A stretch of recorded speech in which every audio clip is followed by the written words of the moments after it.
we can grow in this. As the patient, if prayer works, if we can visit them and cause healing and hope, if we can help families through tough times, if we can take patients off of life support in a timely manner to help the hospital save money, if we can do that, then we've helped the patient and the family and the whole team. The staff. Staff are busy.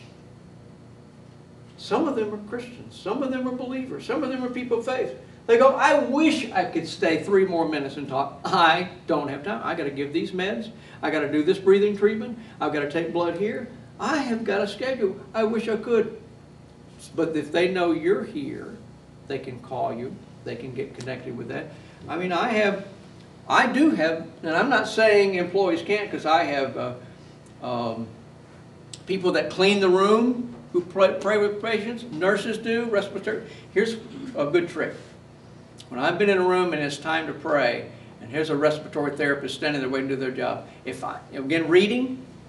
I'm reading that this is a spiritual person, I go, it's time to pray now. I grab their hand, the physical therapist, respiratory therapist, the phlebotomist, whoever there, and we pray. And then they go, wow, you included me.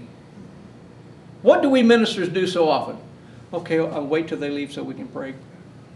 Okay, they're gone now, we can pray. Why? What? Or like they're going to catch something, or we, and remember, Joint Commission said we're a team. Include them. Now, if you don't think they're a praying person, don't want to pray, I don't do that. But work with the team in that. That include the team. They will like, oh, wow, you invited me to, especially when there's like removal of life support times. The nurse has been there for days and days and days watching it. Go, come on, we're going to pray now. We at our ambulatory care, those nurses who get patients ready to go to surgery, and those who do same-day surgery, those nurses for 25 years have offered prayer to every patient that goes to surgery. That was long before I got there, folks. And you go, I thought there was a separation of church and state. Well, we're not the church and we're not the state. We're a local hospital, community hospital, and those nurses going, would you all like to pray before you go to surgery? No, thank you. That's okay. But those that say yes go, wow! Do you think maybe their blood pressure was a little better when they got over there to the holding area for surgery? Do you think maybe it's a little, I think I'm going to make it through this thing here. Do you think it maybe did some good? I do. So I told them, keep it up, keep it up, keep it up. So employees, non-volunteer chaplains, may do spiritual care. They do it all the time. They usually do it in secret. So I deputize them all. You're all volunteer chaplain, okay? Go out there and do your work. Don't proselytize. Don't push your faith. Don't try to get them to come to your church. Don't pass them pamphlets. Just be there for them and minister to their need. And last but not least, how does it help the hospital? If prayer works, it saves them money. If counseling, there's few outliers of those patients that go beyond the D.R.G days. If they get prayed for, or they're taken off life support in a timely manner, that's saving money and decreasing litigation if there needs someone to vent to. Let's see what I'm looking for in a volunteer chaplain. Do we take all volunteers? You wouldn't want me to, would you? Have you ever worked in a volunteer system when you go, I don't think I'm going to work anymore, if they're going to still let Joe be here? So you don't want me to accept every volunteer, right? Then you go, oh, well, they're going to accept me. Yeah, I've been reading the room. Okay, you're cool. Okay, I can size up people in just a few seconds. You're cool. But let me just talk about some of those things. Spiritual. You're able to, wait, if a person goes, I don't know how to pray. Well, why do you want to be a volunteer chaplain? I don't think I can pray with people. Well, you have to be able to pray. I wish you would have some calling of God. In fact, all 16 of my volunteer chaplains, I have never put out the word, does anybody want to be a volunteer chaplain in my community? Every one of them came one by one going, I can't sleep at night. I don't know who you are. You don't know who I am. I'm just wondering maybe if I could do this. And I go, come talk. Every one of them, never advertised. They just kind of going, you think it'd be okay? And I think God brought them, you know, I did just little prayer. Prayer works, right? I just did this little prayer. And they just came along, and here I have excellent volunteer chaplains that are doing ministry. Now, not every one of them was ready first day.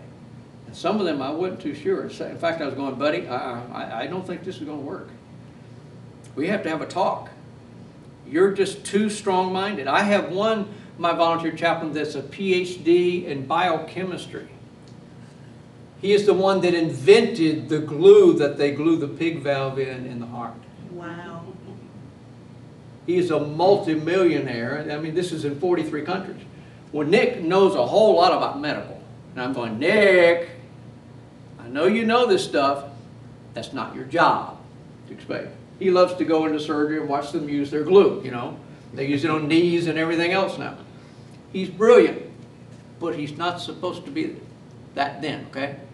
I've had ex-nurses that became volunteer chaplains, and they go, oh, I'd love to look under that bandage, or I'd love to give you advice. No, that's not your job then, okay? Paris nurses have that problem with that too, coming in the hospital, coming into homes, and won't do too much. Person of character. Are you trustworthy? Are you honest? If you weren't, you probably wouldn't tell me. Nurturer. Nurturer, do you have gifts of service and mercy? I'm not really looking for gifts of preaching, teaching, and evangelism. I'm not saying evangelism doesn't happen. I'm not saying teaching doesn't happen. But I'm not looking for those that go, that's why I'm here, to preach, teach, evangelize. No. But I am looking for people with gifts of service and of mercy, encouragement, exhortation, those kind of things. Ecumenical, respect. I'm not asking you to be wishy-washy in your faith. I hope you know what you believe, and I hope you believe it strongly. But can you not push it on somebody?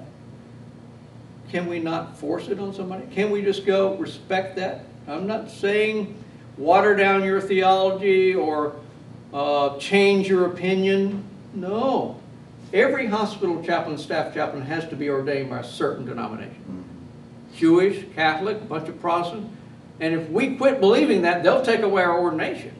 We still believe it. I just don't have to push it anymore. I believe as a hospital chaplain, I leave my denominational hat at the door when I come to work. It's not about me. I still believe all that stuff, but I don't have to push that. I used to pick that denominational hat up as I left each day. What I've realized now, I don't need to wear a denominational hat. It's okay with just, I have my faith and I don't have to push that. Now that's the biggest hurdle every ordained minister will have in transitioning to a volunteer chaplain or to become a staff chaplain.